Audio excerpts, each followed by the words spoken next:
ఇప్పుడు దుగ్గిరాల సమాచారాన్ని తెలుసుకుందాం.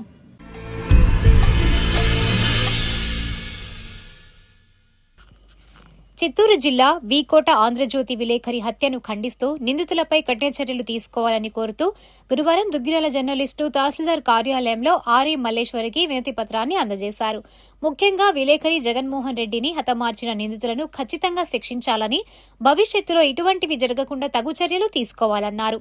ఆయన కుటుంబానికి అండగా నిలవాలని కోరారు. ఈ కార్యక్రమంలో పాత్రికేయులు వెంకటేశ్వరరావు, శ్రీనివాసరావు, రమేష్ బాబు, ఖాన్, మధుబాబు, రాంబాబు, కనకరాజు, మండల సిపిఎం పార్టీ కార్యదర్శి జట్టి బాలరాజు, వ్యవసాయ కార్మిక సంఘం నాయకులు యార్లగడ్డ బ్రహ్మేశ్వరరావు తదితరులు పాల్గొన్నారు.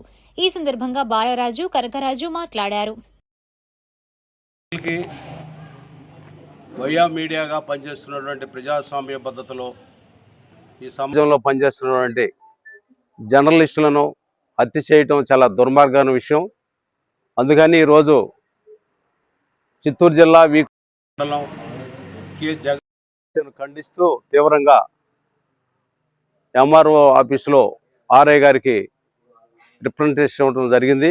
సందర్భంగా ఒక జర్నలిస్టు ప్రజాస్వామ్యబద్ధంగా ప్రజా సమస్యలను, రెండోది ప్రభుత్వ విధానాలను ప్రచారం చేస్తూ ఎంతో లయబద్ధంగా పనిచేసినటువంటి జర్నలిస్టులను వ్యక్తిగత కక్షలో పెట్టుకొని అతి కిరాతకంగా నరికి చంపడం అనేది చాలా దుర్మార్గమైన విషయం. ఈరోజు సమాజం ఎంతో అభివృద్ధి అయిపోయి అంతరిక్షంలోకి మానవుడు ప్రవేశించే పరిస్థితి. అలాంటి పరిస్థితుల్లో ఈరోజు ఆటవిక సమాజంలో ఉన్నామా, లేకపోతే మనం ఈ కంప్యూటర్ యుగంలో ఉన్నా అనేది కూడా మనం ప్రశ్నించుకోవాలి. ఆ విధంగా ఒక జర్నలిస్టును, ప్రజాస్వామ్యబద్ధంగా పనిచేసేటువంటి జర్నలిస్టును, అలాగే ప్రజా సమస్యలు, ప్రభుత్వ విధానాలు ప్రచారం చేస్తున్నటువంటి జర్నలిస్టును హత్య చేయటం తీవ్రంగా ఖండిస్తూ భవిష్యత్తులో ఇలాంటి పునరావృతం కాకుండా చూడాలి ప్రభుత్వాలు. అలాగే ఆ హత్యకు పాల్పడినటువంటి నిందితులను కఠినంగా శిక్షించాలని చెప్పేసి కూడా మేము ఈ సందర్భంగా కోరుతా ఉన్నాము.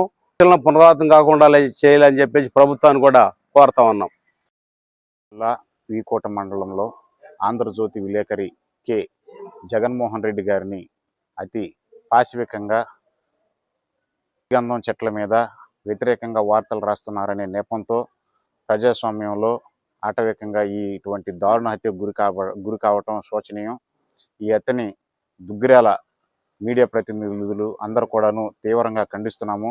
ఇలాంటి పునరావృతం కాకుండా ఆ కుటుంబానికి ప్రభుత్వం ఆదుకోవాలని, తగిన పారితోషికం, ఇంట్లో ఒకరికి ప్రభుత్వ ఉద్యోగం కల్పించాలని డిమాండ్ చేస్తున్నాము.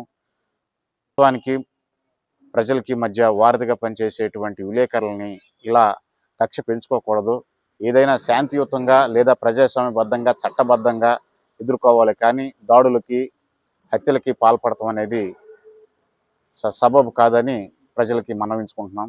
మీడియా ఎప్పుడైనా సరే ప్రజల పట్ల స్నేహభావంగా, ఫ్రెండ్లీగానే ఉంటుందే కానీ ఎవరిని కూడా నొప్పించే విధంగా ఉండదని నొక్కి వకాణిస్తూ స్పష్టంగా తెలియజేస్తున్నాము. రాష్ట్ర మంత్రివర్యులు, నియోజకవర్గ శాసనసభ్యులు, టీడీపీ జాతీయ వర్కింగ్ ప్రెసిడెంట్ నారా లోకేష్ సహకారంతో ఏర్పాటు చేసిన సంజీవని ఆరోగ్య రథాన్ని దుగ్గిరాల ఆలీనగర్ మసీదు వద్ద ఏర్పాటు చేశారు. మొత్తం 100 మంది పరీక్షలు జరిపించుకోగా వచ్చిన వారికి మధుమేహం, రక్తపోటు, రక్త పరీక్షలు జరిపి అవసరమైన వారికి ఉచితంగా మందులను పంపిణీ చేశారు.